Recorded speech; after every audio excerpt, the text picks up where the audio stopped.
À votre avis, qu'y a-t-il de commun entre le dentifrice, la coloration pour cheveux, le revêtement en téflon d'une poêle, une barquette en plastique réchauffée au micro-ondes et un jouet pour enfants? Ils contiennent tous ou presque des perturbateurs endocriniens, des polluants chimiques très nocifs qui peuvent être présents aussi bien dans l'eau, dans l'air, que dans les aliments ou dans les produits que nous consommons. Ces substances au nom barbare dérèglent le système hormonal. L'hypothalamus et l'hypophyse, la thyroïde, les glandes surrénales, le pancréas, les testicules ou les ovaires et seraient à l'origine de graves maladies.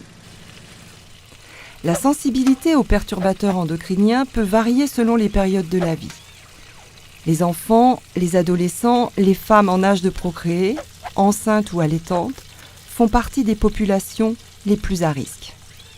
Supprimer les perturbateurs endocriniens de notre quotidien est impossible, mais on peut essayer de les limiter. Comment faire?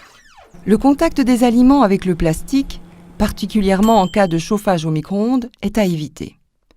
Il est préférable de réchauffer ces aliments dans une assiette. De même, après avoir cuisiné, il vaut mieux attendre que les restes aient refroidi avant de les mettre dans une boîte plastique. Une solution à adopter: choisir des boîtes en verre pour conserver les aliments. C'est valable aussi pour les biberons. Pour les femmes en âge de procréer ou pendant la grossesse, il est préférable de manger bio et de bien laver les fruits et légumes. Vernis à ongles, déodorant, crème, gel douche et shampoing. En ce qui concerne les cosmétiques, les produits dont un label garantit l'absence de phtalates sont à privilégier. Les cosmétiques bio peuvent être une solution.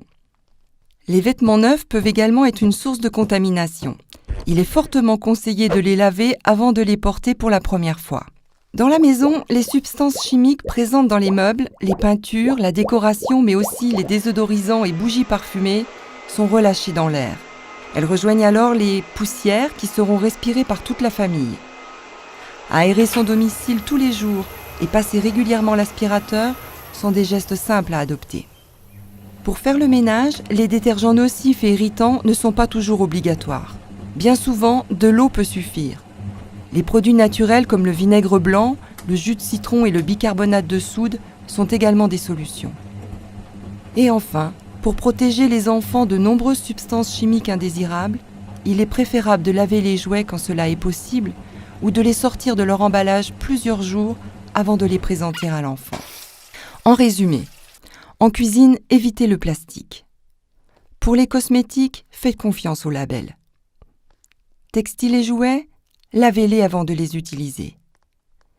Dans la maison, aérez et aspirez régulièrement. Utilisez des produits d'entretien naturels.